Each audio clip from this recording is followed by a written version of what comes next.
So, it seems unlikely any of you will be surprised that there was a heavy emphasis on VR gaming at the EBexpo this weekend. What, with Sony's PlayStation VR mere weeks away from being a thing people can actually buy in stores, or at least pre-order for the next batch of hardware that's shipped in, as I'm told the first shipment of PSVR units is already sold out. Womp womp. And of course, across the street you've got Microsoft, and while their monster VR-ready console, carrying the codename Scorpio, won't be here until this time next year or so, they still own the operating system of choice where all other premium level VR gaming experiences happen, Windows 10 on the PC. And paired with that, they also own Mojang these days, of course, makers of Minecraft, which itself is pushing forward into the fresh lands of VR. And at the EBexpo, I had my first chance ever to actually try Minecraft in VR, albeit a frustratingly brief experience because it was predictably a very popular demo at the show, and they only had one lonely demo station for it, so there was always a line. Anyway, as a Minecrafter myself, I have been pretty eager to try it out and see how it shapes up.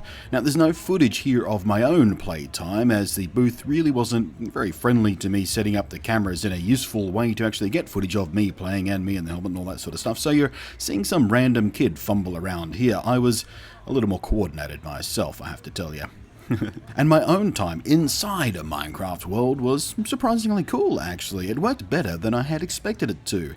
I had no weird motion sickness stuff from running around while standing still, and I was moving around like normal. I wasn't using that sort of weird teleport thing that's also built in to sort of help people out who do get motion sick from VR experiences. And the same thing goes for flying around in creative mode. Flying up, flying down, flying underneath the ocean, all that kind of stuff. It worked just really well, and I didn't feel weird or wobbly. I didn't fall over. I didn't go, whoa. And although I play the real Minecraft with a mouse and keyboard and the Java edition and everything, I was handed a controller for the Windows 10 version that the VR system uses, of course, which makes more sense when you can't see your own hands than a keyboard and mouse does, but not something I'm accustomed to doing in this game, that being controlling it with a Xbox controller. Anyway, I dug down a bit, I went for a swim in the ocean biome, I snatched up a bucket of lava and set fire to a forest, and then I chased down and brutally sworded to death a bunch of hapless wall-eyed cows and sheep. Basically, I was just having fun dicking about in Minecraft, as you do, and it rapidly stopped feeling kind of bizarre and novel and became just kind of awesome instead. I don't know if this will be something I'll use when playing Minecraft myself, as maybe 60% of my game time in Minecraft is in my Twitch streams, and of course I kinda think the old face cam helps a lot with the real-time audience interactive nature of a Twitch stream, so strapping a VR helmet on my face to do that seems like kind of a barrier. But once I finally do get a VR headset of my very own, it will absolutely be a game I'll be using with it, at least some of the time.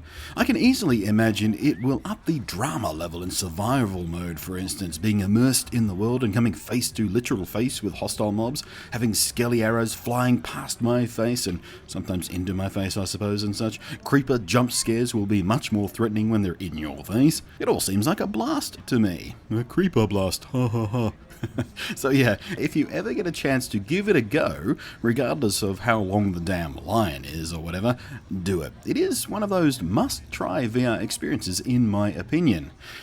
But elsewhere at the expo, in the blue booth, I tried Sony's VR headset again, far from my first time with this thing, but as always, it left me surprisingly impressed.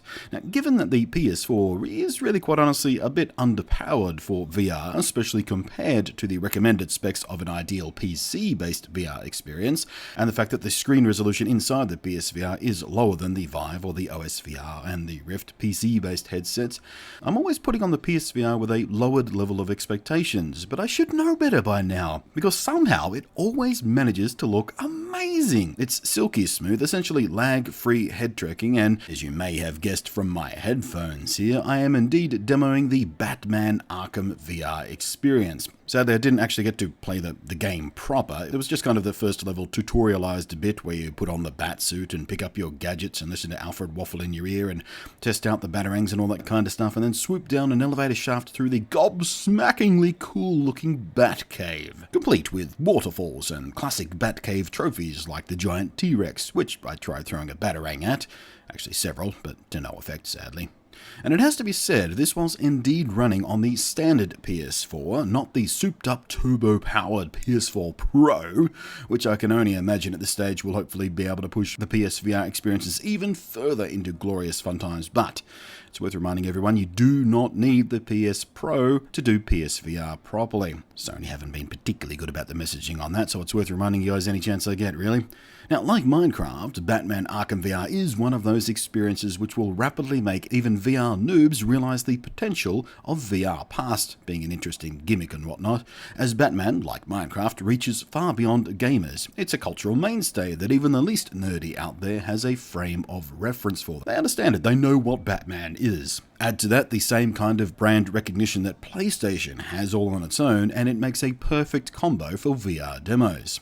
Also, if someone out there knows where I can get a pair of those mother-effing Batman ear headphones, please do let me know. I desperately want some.